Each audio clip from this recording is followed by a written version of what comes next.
welcome everyone to another SPX Flow webinar. I'm Jeff Timbrow, and for this one, we have decided to call it Unlocking Hidden Treasures of UHT Technology. And if you didn't get it, UHT, Ultra High Temperature, UHT, Unlocking Hidden Treasures. So let's get to the presentation and see what kind of treasures we can find. Unlocking Hidden Treasures of UHT Technology. We're going to learn about some different efficiencies we can find within our UHT systems. With efficiencies comes savings, comes value, comes treasure. We're all here in our production plants to make money at the end of the day, and places we can make or save money can be found in more places besides the end of the line when we're packaging up our products. To introduce myself, I'm Jeffrey Timbrow. You can call me Jeff, call me whatever you want, as long as you call me when you need a UHT. My background is in engineering. I went to school for chemical engineering. I've worked in a variety of different fields, from engineering design to an actual plant, and now I work with SPX Flow as a product sales specialist. A few housekeeping notes. This presentation will be recorded. Everyone is on mute, but if you have any questions or comments, please feel free to put them in the chat. You can also reach out to me at my contact there on the screen. It's my phone number or my email. One more note.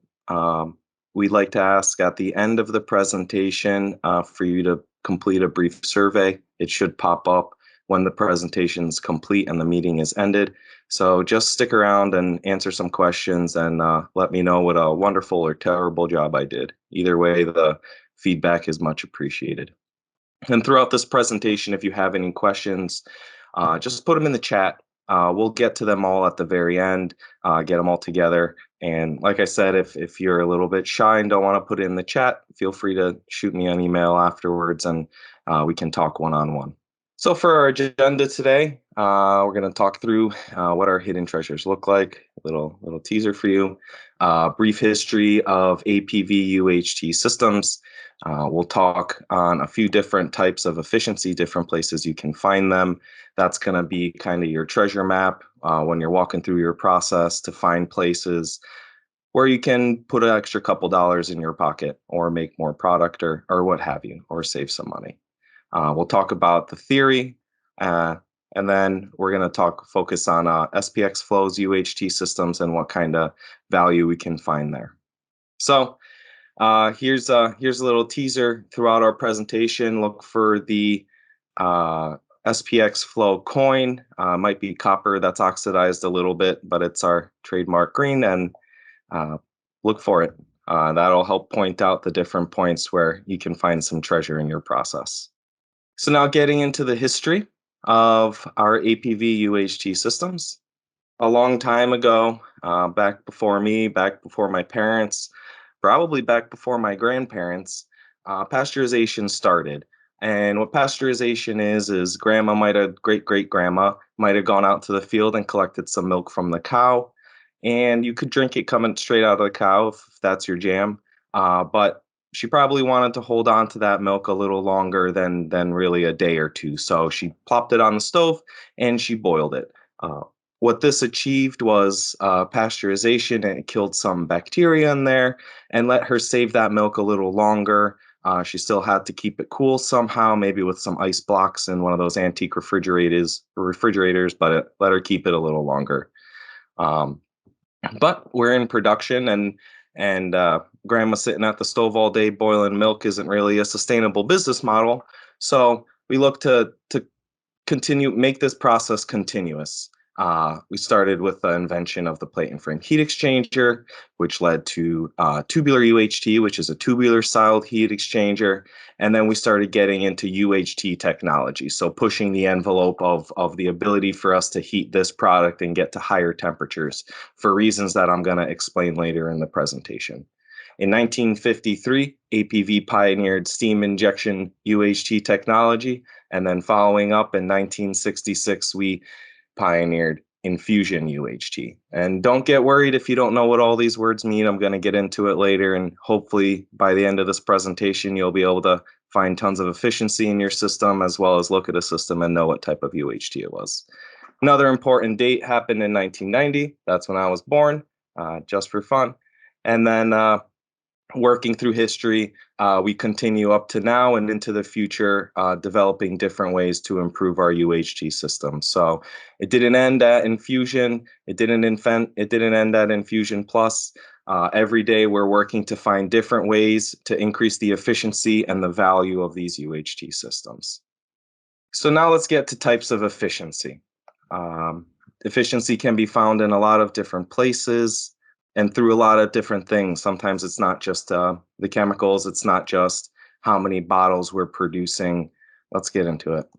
So I've separated up different types of efficiency into kind of three buckets to help better put things in perspective and better guide you as you look through your process and look for sources to increase your possible efficiencies. We have production, which we view as, how much are you making? How much are you using? More ingredient focused. We have waste reduction. That's an efficiency.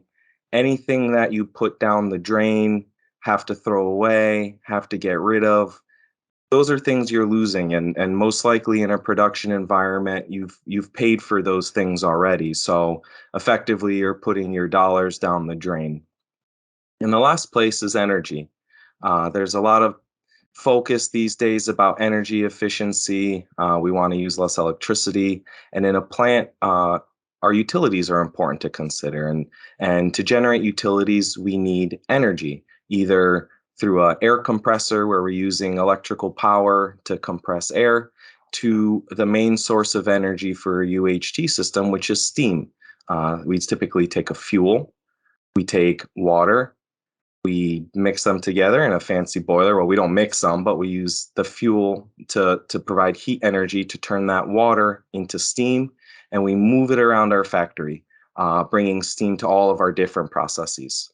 Speaking of energy and steam, we also want to consider the regeneration potential of our system. Regeneration is the ability of a system to kind of keep the energy within itself. Once you introduce energy into a given unit operation, measures can be taken, engineered measures, to retain that heat. Most likely for a thermal process, you're heating something up, but then you're subsequently also cooling it down. So we're adding heat to it, but then we're removing heat. And by looking for creative solutions, maybe that heat we removed, we can actually reintroduce at the beginning and keep it all in that system. And then higher hygienic standards.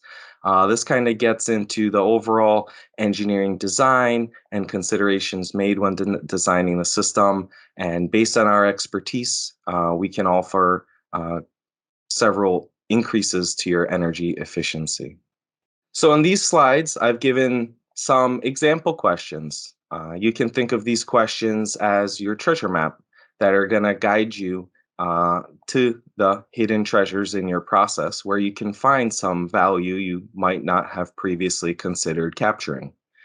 For example, from production, what ingredients are you using in your formulation? What's the important aspect, the important chemical aspect of your product that you need to make sure makes it from the beginning of the process all the way to the consumer? For example, proteins. There's a lot of products such as like protein fortified milk on the market where steps have been taken to increase the value of that product by augmenting the level of proteins in it. Well, you don't want to have to add extra proteins just to have them be denatured through your thermal process. So that's a place you can look to increase efficiency. Another place, I know I've mentioned milk a lot. UHT systems can be used in a process called media sterilization. For any beer makers out there, maybe you were in my previous tech talk where I discussed centrifuges in the beer industry. Well, you're basically doing a media sterilization when you boil your wort. You're taking sugar that's extracted from grain, and then you're boiling it, so you're creating a clean and sterile, relatively, environment for your yeast to go to work and consume sugars and make the wonderful end product we all know as alcohol. Media sterilization doesn't just have to do with alcohol, though. It's used through a variety of different industries where genetically engineered microorganisms like yeast can be used to consume sugars and maybe some other different components to create a wide variety of products from alternative proteins that we all know on the market to types of fuels, to materials, to vaccines. Really, the possibilities for media sterilization are endless. And why that's important is because I mentioned the yeast consumes sugar. There's a direct relationship between yields and the amount of sugar, fermentable sugars, present in the formulation. When you perform a media sterilization, you want to maximize that fermentable aspect of your makeup so that when it gets to a fermentation vessel, there's more of that good stuff in there for the yeast to eat, which subsequently means that the yeast produces more of the product that you're looking to achieve. Another production related efficiency question is how long can I run my system before I need to clean it? Every minute that the system's down for cleaning is a minute that you're not producing product to go into a bottle. So this question has two facets, two sides to it. How long can I run without needing to clean? And also, how long is my cleaning going to take? Is it going to take several hours, many hours to clean, or will it clean quickly? Can I run for maybe a day before I have to clean, or maybe I have a really high fouling, protein rich product that I'm only going to be able to run for a few hours before I need to shut down and clean, primarily due to something called fouling. Waste reduction. Like I mentioned earlier, anything you're putting down the drain is most likely something you've paid for. So you don't want to have to get rid of more than you have to. Also, if you consider things like wastewater treatment systems and waste removal, these are all components you're going to need to address when you want to get rid of them. It's not simply throwing them in a trash can and you can forget about it. So when you're running something like a UHT system, I've mentioned cleaning, I've mentioned production. In between those steps, there's transitions. Once we're done cleaning, we transition to sterilizing. Once we're done sterilizing, we probably want to transition to production. We're not running our sterilization with product, we're most likely using water. So we need to make sure that when we perform a transition, when we're sort of swapping out all the water in the system with product, we want to minimize the amount of stuff that's mixing and how long those transitions take. Another source of waste in the system that we might want to minimize is, for example, and like I mentioned, I'm going to get into the details of UHT systems later. I just wanted to seed these questions in your mind so as we discuss the different technologies, you're already thinking about efficiency and maybe looking for yourself and trying to think about where efficiency can be found. In the case of a direct UHT system, as I was saying, we produce condensate. And when we're using a direct UHT system, we're using what we know as culinary steam. So culinary steam is safe for consumption. So the condensate coming out of a direct UHT system is safe for consumption hot water. Maybe there's a way we can minimize that waste and reuse it in our process. In different places, maybe it'll fit into your formulation, or maybe even we can just use that hot water as a pre-rinse for our cleaning cycle. And then timing of CIP. Timing of CIP is important with regard to waste reduction. The more you CIP, the more CIP chemicals you need to use, the more energy you're going to need to use, since CIP is not typically done cold. It's typically done with hot water, hot caustic, sterilizing with very hot water.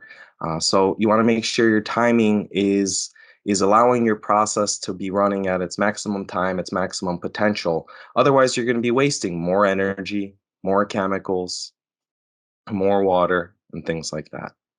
The last place we're going to talk about looking for efficiency today is with regard to energy.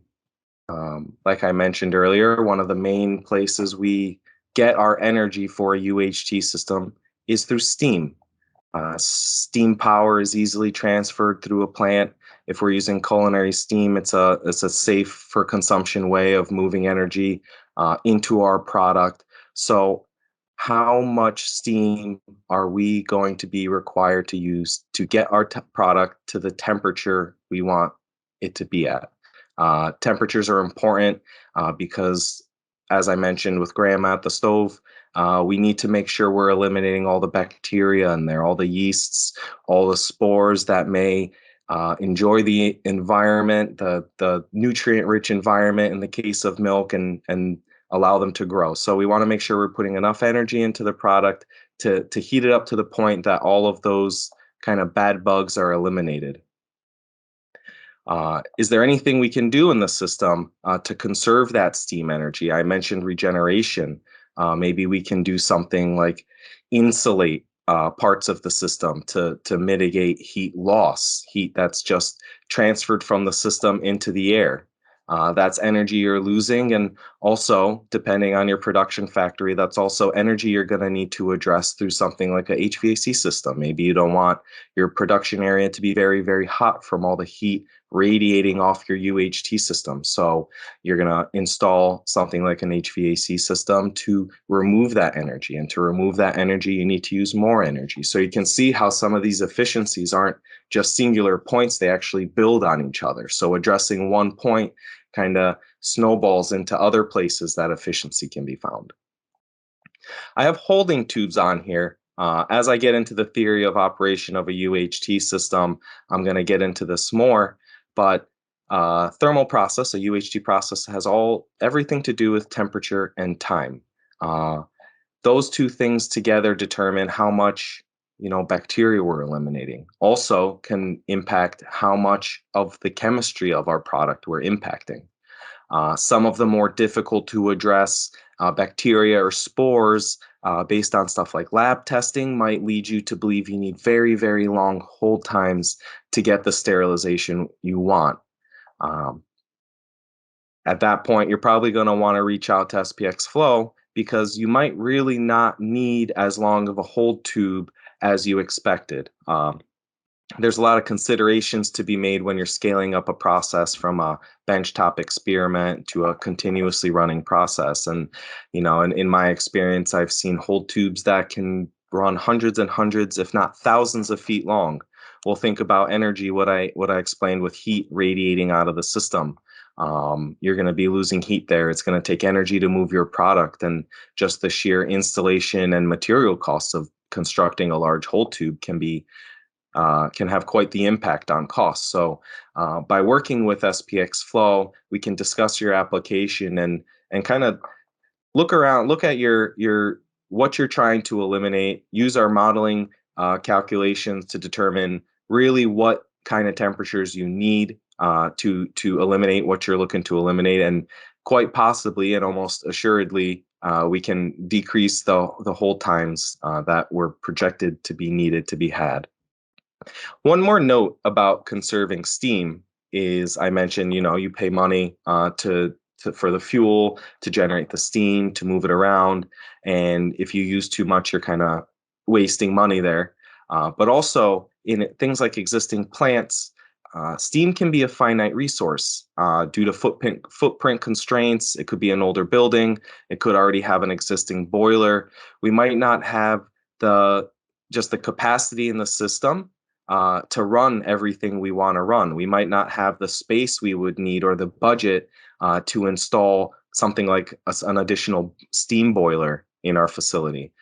So minimizing the amount of steam that a system needs to use unlocks that steam to be used elsewhere in the plant. Now let's get into some of the theory. I've talked about efficiency. Hopefully I've seeded some ideas in your mind of places to look, kind of perspectives to take when looking at a running process. But now let me share a little with you about SPX Flow's UHT systems. So to start, I talked about this a little bit at the beginning, but once upon a time, we simply boiled milk to eliminate as much as we could and make it a little more shelf stable. Let us refrigerate it and enjoy that fresh milk for a few more days. Now, as we work through history and industry and wanting to produce a product that can last a little longer, that has time to move around, we get into something called commercial sterility. So we make the distinction of commercial sterility compared to true sterility because any continuous process like a UHT system is not going to be truly 100% sterile, devoid of all microorganisms. There'll always be a tiny bit left over, but in the design of the system, typically that tiny bit is acceptable and will not grow to a dangerous level in the time that the product spends in storage. One more fact, and you can see we found our first little coin here. Um, Germ destruction actually happens a lot faster than chemical reactions and chemical destruction happens. So this is a very important point. This gets back to the whole times I discussed where uh, we're eliminating the bad stuff in our products, things like yeast or bacteria, faster than we're affecting things like proteins or amino acids or vitamins. So the faster we can eliminate those bacteria, the less of our important chemistry of our product that we're destroying. When we discuss UHT technologies, there's a couple of different styles. So the first main distinction we made is between direct UHT and indirect UHT. With direct UHT, we take heat and we directly introduce it to our product. The heat comes into direct contact with product through that steam I mentioned. We take culinary steam and mix it directly with product. With indirect UHT, we actually do a lot of moving heat around. We've generated our steam, we've moved it over to our indirect UHT system. Then we're going to take that steam, put it into a heat exchanger. That energy is going to transfer through the metal of the heat exchanger into something like a recirculated water loop. It's going to heat up that water. That heat's going to move through some pipes over to our main processor, where that heat energy is then going to move through metal again in another heat exchanger and into our product. Both of these types of system, direct and indirect, have different benefits and different constraints. For direct UHT, we have Infusion UHT, which we bring product into contact with steam. And with injection UHT, we bring steam into contact with product. I know those sound the same, kind of makes it seem like the same thing's happening, but you're going to see coming up that they're actually quite a bit different. With indirect UHT, we can do this with a tubular heat exchanger and a tubular UHT unit, where the heat transfer happens in kind of, for those very new to this, long pipes that are within other pipes. And we have hot water on one side, product on the other, and that heat moves through the metal and either heats or cools product. We can do it with a plate UHT, where instead of long pipes and pipes, we have tall plates sandwiched together. And these plates kind of alternate. You have your heating or cooling media on one side, you have product on the next side, and then you have media again and product, and on and on and on and on. And we stack hundreds of those plates together and we have a plate and frame heat exchanger. We can also do UHT with something called a scraped surface heat exchanger, where you have a tube and another tube, and that inner wall of that inner tube is constantly scraped. That's why we call it a scraped surface. So we're running maybe something chunky, something viscous through that inner tube, and we need to put a little extra energy into it to keep it moving, keep it mixed, keep that heat moving around nicely. So that's where we would use a scraped surface heat exchanger. There's different thermal processes. We've mentioned pasteurization. We've mentioned UHT. Kind of in between pasteurization and UHT, we have what's called extended shelf life. The UHT process and extended shelf life process can be performed with all of our technologies. With stuff like pasteurization, we typically see pasteurization performed with a plate or a tubular heat exchanger. Once again, it all has to do with temperature and time. So however we're heating, we still need to take primary note of how hot do we need to heat it and how long do we need to keep it at that temperature. To the right, you can see just some general examples of the result of these different, products processed in different ways. For milk run through a pasteurizer, it's only going to last a couple days, and it needs to be refrigerated. Extended shelf life, you can see, lasts a lot longer, but it still needs to be refrigerated. Products that have been run through a UHT system can last quite a long time, and they don't need to be refrigerated. And you can see another surprise coin here, because there's an efficiency here that might not jump out. Since products that are commercially sterile that have been run through a UHT system do not need to be stored in a refrigerator, that simplifies the supply chain.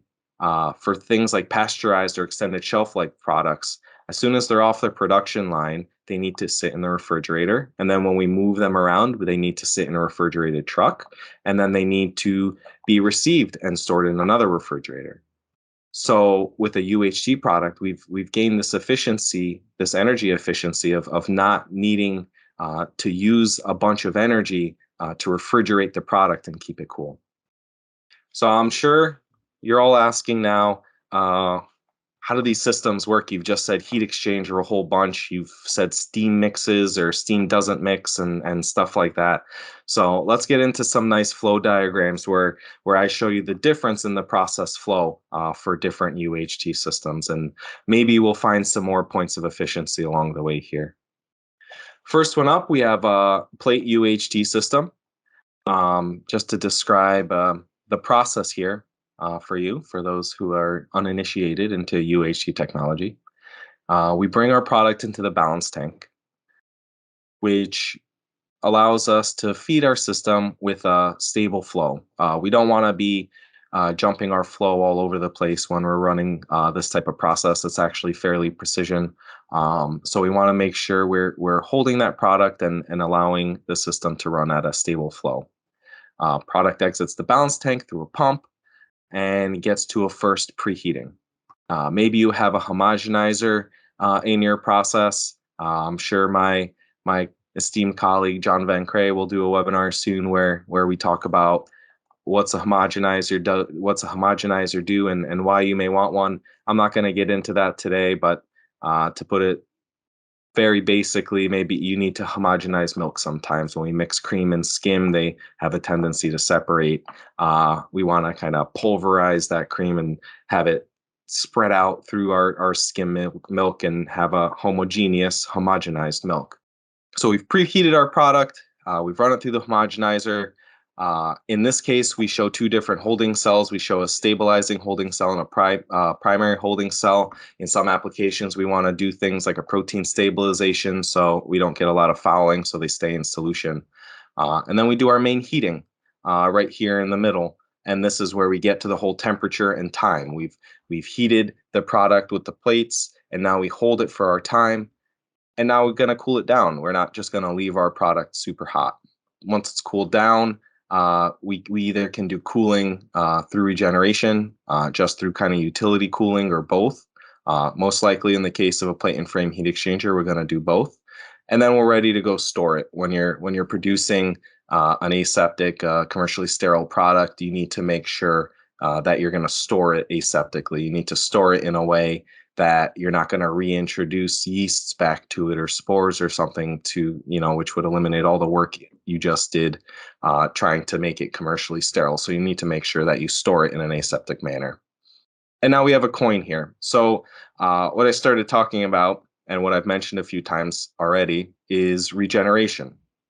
So we can typically take that heat from the product coming out of the primary holding cell, and we can actually put it back into the product entering the system. And this is known as regeneration. Plate and frame heat exchangers are excellent at regeneration. So you need to get them hot. They use more utility at the beginning of production to kind of warm up, but once they get running, they have a very high degree of regeneration, which means that your steam consumption can really, really go down because you're reusing that heat and you're keeping it within the system. So that's a point of efficiency here that I'm highlighting is regeneration with the plate and frame UHT system. The next type of UHT system I have here is a tubular UHT system, which might kind of look the same as the plate and frame. On the previous slide, we showed all those plate sections and plates in kind of one frame, as we refer to it. Really, you could have different heat exchanger frames for your heating, cooling, regeneration sections. But in designing a plant, sometimes we want to minimize footprint. Another efficiency there. How much space does the system take up? Maybe you just don't have the footprint, so you need to be more efficient with your footprint of your system. But a tubular UHT system, in principle, functions the same way plate and frame UHT system runs, where we bring our product into a balance tank, we heat it up a little through regeneration, we homogenize it, we do our first heating and then our primary heating, and then hold it. In a tubular UHT system, you can also achieve regeneration. The regeneration percentages are not as high as a plate and frame heat exchanger because plate and frames are really excellent at heat transfer, but it's still possible with a tubular UHT system. You might need to go for a tubular UHT system over a plate system because maybe you need to run hotter. The hotter water is, the more desperately it wants to be a gas. So the more pressure you need to keep it under to keep it a liquid. So you might need to have a tubular UHT system for that reason. You may need a tubular UHT system because your product is very viscous. It has a high resistance to flow. You need more pressure to move it along. Tubular heat exchanger can operate at higher pressures than a plate and frame heat exchanger. And there's another one of our shiny green coins to show you that we can have some regeneration ability here too. The next style, this is direct UHT. It's my second favorite style of UHT for those taking notes. But in this case, we're actually mixing steam into product. And you can see that the flow is completely different here. So we still have a plate and frame heat exchanger. We most likely will need to do some preheating or trim cooling at the end of the process. But the way we get the main portion of our heat energy into our product is with the steam injector. We take steam, we take product, and with our engineered and patented injection nozzle, we mix them together so that steam is forced into the flow of product. It condenses, it gives up its heat, heats that product extremely quickly. We still need to hold it because a UHT process is always temperature and time. So even though we've heated it very, very hot, we might not need to hold it for as long, but we still need to verify that we've held it for the correct amount of time. Then we go to the flash vessel. It's a little different than the heat exchangers we saw for cooling, but it has the same function. With the flash vessel, we're actually cooling our product here. And the way we're cooling it is by keeping the flash vessel under vacuum. That water I mentioned previously for why you might want to use a tubular heat exchanger. The vacuum means that the pressure in the flash vessel is very low. That water can escape. It can blow up into a gas. And when it does that, it takes a lot of energy with it. It can't just turn into, it can't just change phases with the, well, maybe, in physical chemistry, we could get into how you can change phase in different ways, but I'm not a physical chemistry professor, so I'm not going to get into that here. But basically, when that water evaporates, when that water boils off, it's going to take heat with it. And it happens very, very quickly. So we've heated our product very quickly, and now we're able to cool it very quickly. We also have one more reason that we do this, because if you're savvy, you're going to say, well, that steam's condensing in there. Are we adding water to our product in the injector? And well, the answer is yes. Yeah, we are. We can add up to an additional 10% of volume of water added in a direct UHT process. So probably we don't want to be diluting our product by 10%. So that is kind of ulterior purpose of the flash vessels. That additional water we've added, we've also removed. And all that water I mentioned is taking energy back out of the product with it. It's a happy gas bouncing around and coming out of our flash vessel. Well, we don't want to just let it go with all that energy, all that heat energy we've paid for. So we want to take it back. Also, we don't want to be blasting and trying to get rid of hot gas, hot steam. So we actually condense that removed water back down into a liquid. It makes it easier to dispose of, a little safer to dispose of. And there's an opportunity for us to save some energy here. It's another patented SPX flow technology. We can do some energy recovery on the flash vessel condenser. And my favorite, just because I think it's cool, honestly, is our Infusion UHT system. Everything is the same as an injection UHT system, with the exception that we've replace the steam injection nozzle with an infusion vessel. You can see that here next to the flash vessel. And at the beginning of the presentation, I made the distinction, injection is putting steam into product, infusion is putting product into steam. Well, I want you to imagine this infusion vessel as like a really wide spot in the pipe. It's an engineered designed stainless steel vessel, but it's just a big space that allows us to hold a lot of steam. And what happens is we rain the product down through that steam, and the steam absorbs onto it and heats it up instantly. It's actually, it might sound kind of aggressive to have this pressurized hot chamber of steam and products raining down, heating up so quick, but it's actually a very gentle process. We're only heating the product as much as we've decided we've needed to. With injection, what can happen is you can have localized overheating, whereas those kind of that gaseous steam condenses. The product in the immediate vicinity of it can get a little hotter than we want to, until that heat dissipates and evenly heats the entire solution to our target. Whereas in fusion, we're really only getting as much steam into the product as we need to heat it. So that product, it's always a matter of temperature and time. We remove it from the infusion vessel. We're never accumulating product in the infusion vessel. We hold it for a given amount of time, and then we go through the same downstream process I mentioned previously of going through a flash vessel to remove that water, to remove that energy, possibly reclaim it here with our energy recovery condenser. One more notable part of it's an option for a UHT system is what we call our non-aseptic cooler energy recovery. This is used during our sterilization step, where in addition to a chemical cleaning of a UHT system, we need to sterilize it, and we do that with pressurized hot water. We heat up water well above its boiling point, but since it's under pressure, it stays a liquid, and we circulate it through the system to make sure that the entire system is commercially sterile. That being said, before we put that product back into the balance tank, that water that we were circulating, we can't take something that's above boiling point and put it into a tank that's atmospheric, that's at atmospheric pressure. Otherwise, all that water is going to get super excited, and like I said, in the flash vessel, it's gonna flash into steam, and you're going to have a bad time. Okay, so we need to cool that water just a little bit before we put in the balance tank. And like I mentioned, when you're cooling, you're removing heat. What do you do with it? Well, with the energy recovery, we can actually take that heat during the sterilization process and reintroduce it into the system so we don't lose it.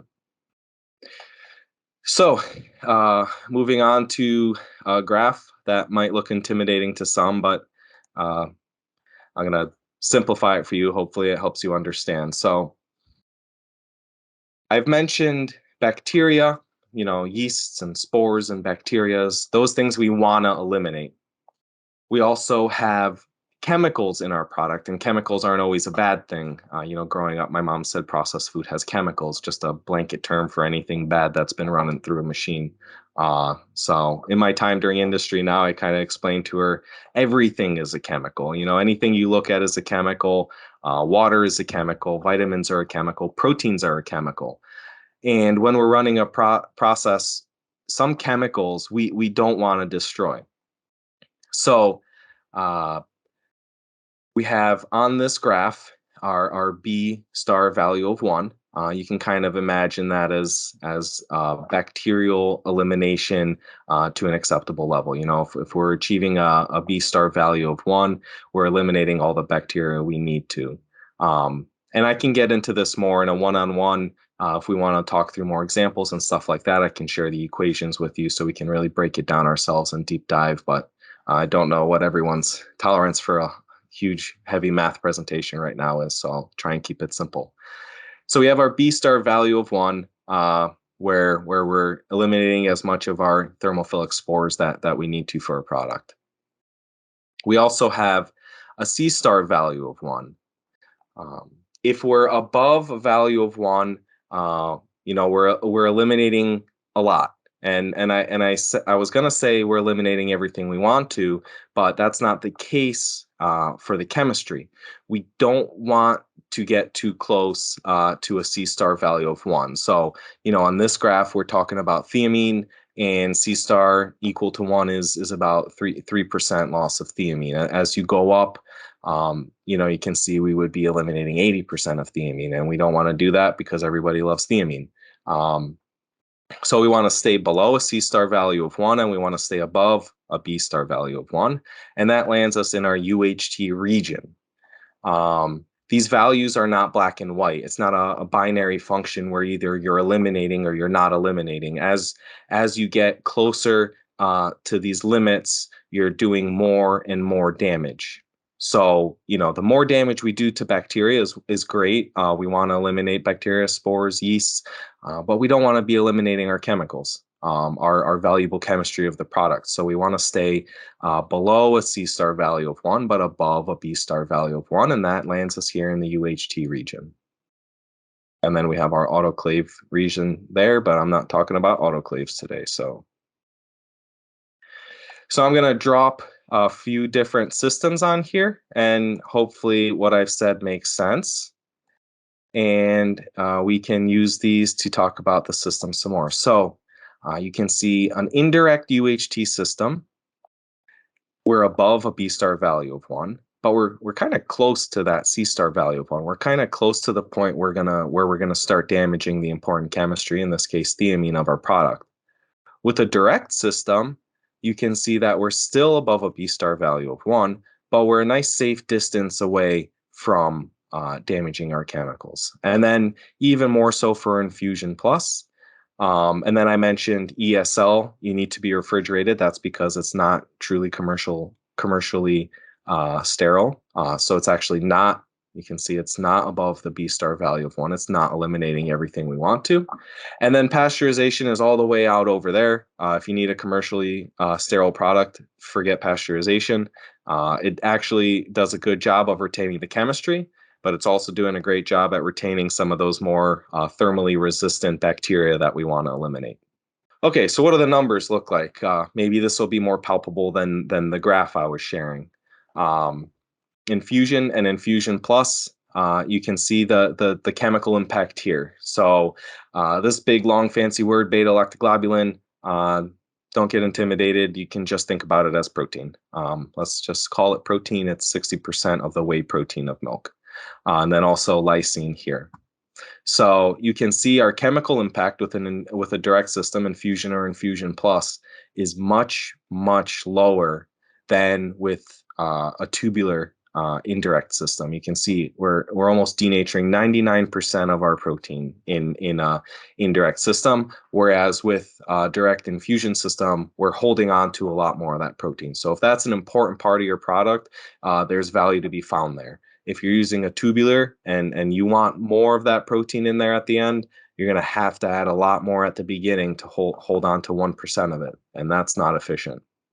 You can also see the bacteriological impact, for different bacteria is a lot higher in a direct system. So just kind of to wrap up our offerings, not wrap up the presentation yet. Hopefully you're still tuned in. We have a few different styles of UHT systems. All these are up on the screen. The pilot plant is my favorite one, but just reach out to me and I can talk through it with you, the differences and what will fit your process best. And now quickly, I'm going to go through some more values for you to see. I mentioned CIP. We would have different run times with different styles of system. So, it's a balance of what's going to work best for my process. And then, how long can I run it? You can see that Infusion ESL can run the longest without having to clean. There's efficiency to be had there. The chemical impact. A tubular UHT has a high chemical impact. We might want a low chemical impact. There's efficiency to be found there. How much heat generation? Maybe that's the most important thing. Maybe we care less about the amount of protein in the product at the end, the organoleptic properties of it. We just want to make sure it's commercially sterile, and we want to be the most energy efficient as we can. Well, there's some efficiency to be found there. Or like I said, the proteins, you can see a comparison of different protein levels after being run through our different processes. Obviously, raw milk and pasteurized hold the highest amount, but maybe we need commercially sterile products, so we're going to want to go with the direct UHT system. And then lactulose. Lactulose is pretty interesting. It's created out of the lactose sugar, and it's actually one of our first indications that we're going to start browning our milk. We're getting a Maillard reaction, and those sugars are caramelizing. So we don't want a lot of lactulose being produced in our process. So the lower amount, the better. And you can see with the tubular UHT system, we're making a lot. So if you care about the color of your milk, you might want to go with a direct UHT system. And now just, kind of what kind of value can be brought to your process. You can see a lot of our shiny green coins on this screen.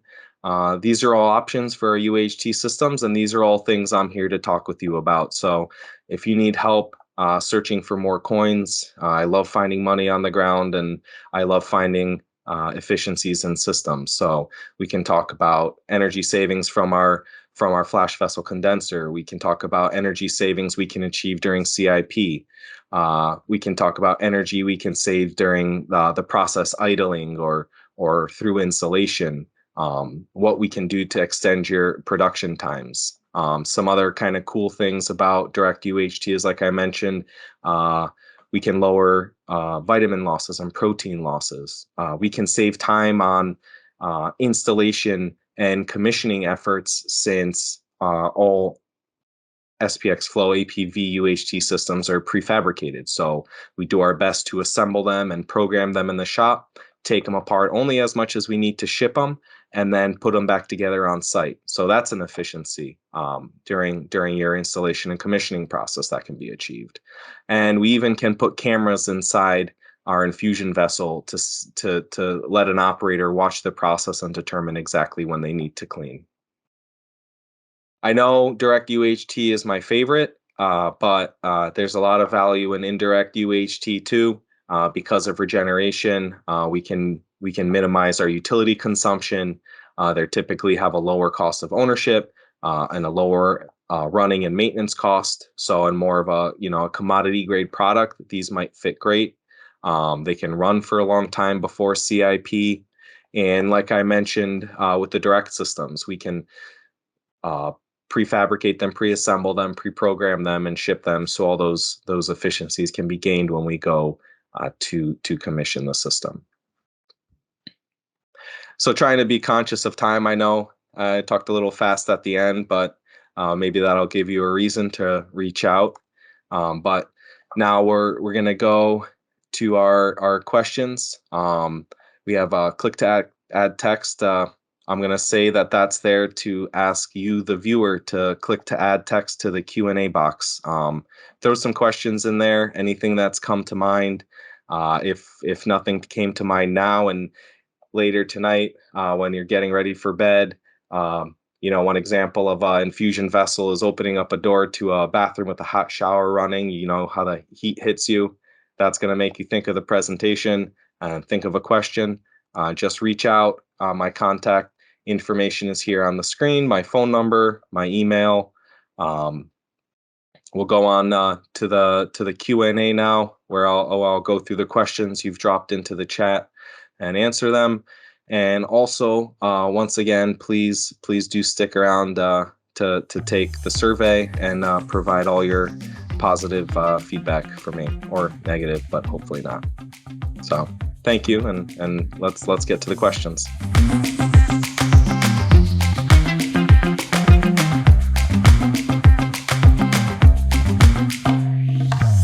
So, hey everyone, I hope you're still awake. If not, go ahead and wake up.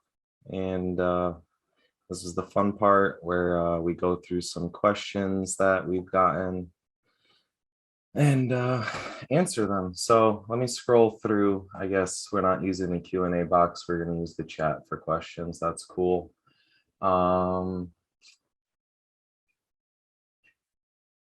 So, main difference between ESL and is the main processing difference between ESL and UHT the time. It's all temperature and time.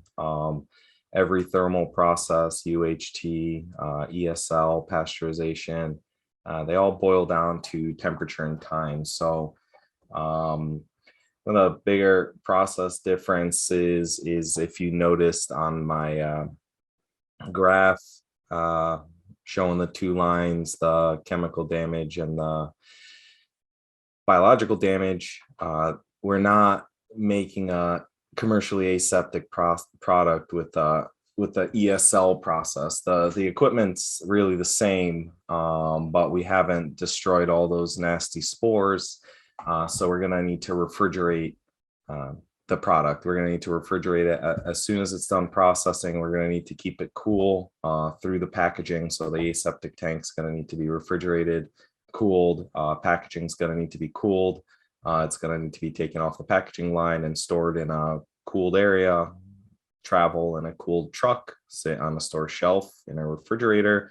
And then the consumer, when they bring it home, they're going to need to keep it in the refrigerator. UHT, commercially sterile product, is going to sit on the store shelf just in the aisles. When you take it home, you can leave it in your cabinets. Like I have a few cartons of, I don't know if it's oat milk or almond milk. It's some kind of plant-based milk, and sit there unrefrigerated. You still need to refrigerate it when you open it up, but we've eliminated anything, well, reduced to a tolerable level, anything in there that could continue to grow. So just remember temperature and time. I mean, an advantage of ESL milk is that if you remember the graph, it might have a different chemical profile at the end. So through testing, either chemical testing with fancy equipment, or somebody with a very delicate palate might be able to notice the differences in the chemistry of the product. So I'm just scrolling through these questions. What is the difference between ESL and long life dairy products? I think it's kind of a semantics question. We might call everything a little different, but typically when we refer to a long life dairy product, we'd be referring to UHT milk. So a milk that is shelf stable, would not require refrigeration, and just refrigerate it when you open it.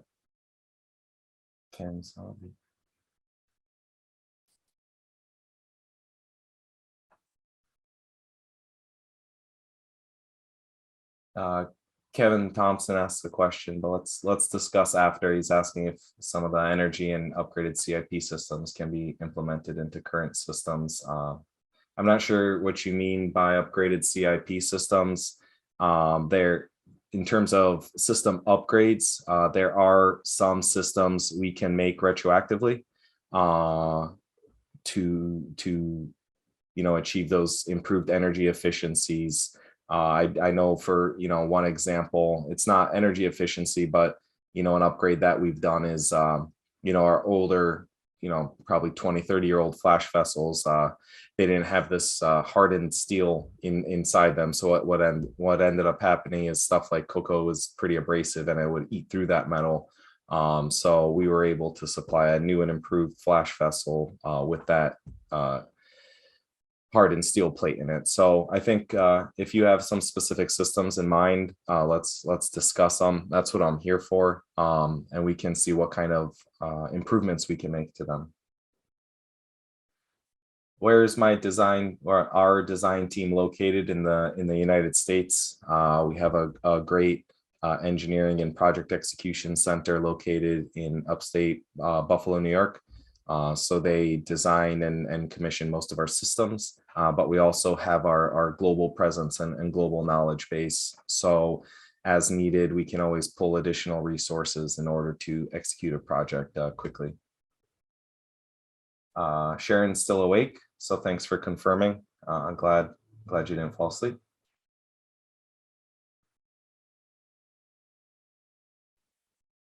Is there technology in place to reduce change over time for products?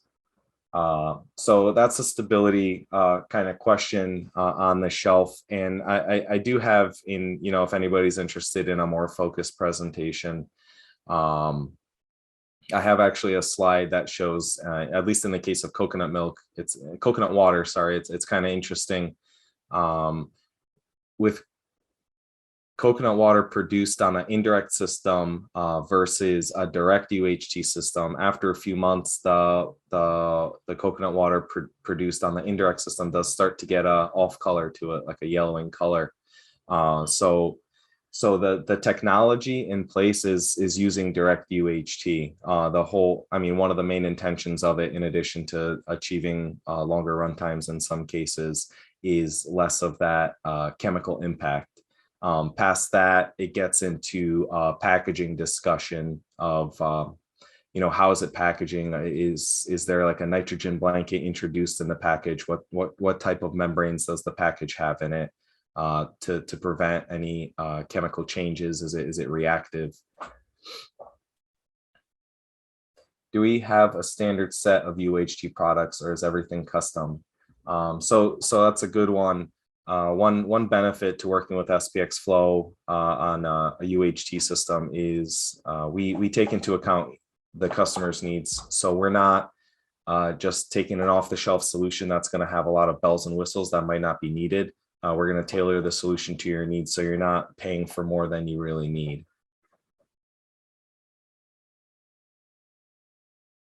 What are usage of recovered heat in direct UHT systems? So you can use them in a few places and a few different ways. You can use them, if you remember, for direct UHT, you still need some preheat. So you can capture some of that heat and use it in your preheat heat exchanger, your indirect heat exchanger, and reintroduce it into your product entering the system there. Some other potential is, for example, the condensate that's coming off, the flash vessel is condensate with product and culinary steam. So you can use that in formulations if your lot tracking would allow, or just use it as hot water to use for your pre-rinse in your CIP cycle.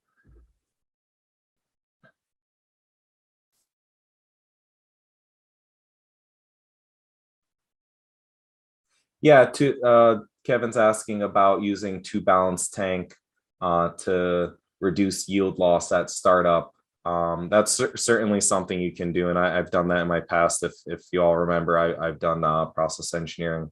What's nice about using 2 tanks is it makes the transition from, if you remember, we're going to clean, but we're not cleaning the system, we're not sterilizing the system with product. Obviously, that would be too expensive. So we're going to clean with water, and maybe during like a hibernation mode or like a process upset where the UHT system doesn't go down, we may need to switch to water. So by using 2 balance tanks, you can further separate the water and the product. And what I mean by that is, we refer to it as the interface. So if you have 1 balance tank, you're going to need to run it down as low as possible, without getting to a point where you might start drawing air into your pump or something like that. And then you're going to need to put product into it. And you will have, maybe a few gallons of water and product mixing, which, you're not going to put into a bottle and want to sell. So the advantage of using 2 tanks is you can minimize that volume. You'd have 1 with water, 1 with product, and then you use some valving, maybe a bit mixed group valve to transition between the 2, which would greatly mitigate your interface, your mixing of water and product. Cool. I'll look forward to you following up more, Kevin. Yeah, so people are filing out. I don't see any more questions. Here's your last chance, or you can never ask a question again. So put it there. I'm just kidding. You can always call me or email me, and let me just go ahead and put my contact once again in the chat. I'm here all day, every day, really checking my email. So if you have more questions that come to mind, you can just reach out to me. I can do another presentation just for you and your friends. If you guys are bored and want to learn more about UHT, or you and your organization, if you have people you want to educate. So email, and phone number, which I don't have memorized because it's the work phone. So there's my my cell number too. You can text me, call me. Either way, like I mentioned, you can talk about UHT systems or talk about your day. As long as part of that conversation is going to be about UHT, it's cool. But yes, with that, I'm gonna go ahead and end the webinar. I appreciate everyone joining again. For those who are still here, please do the survey. It's gonna pop up once we close out. So thank you, and talk to you guys soon.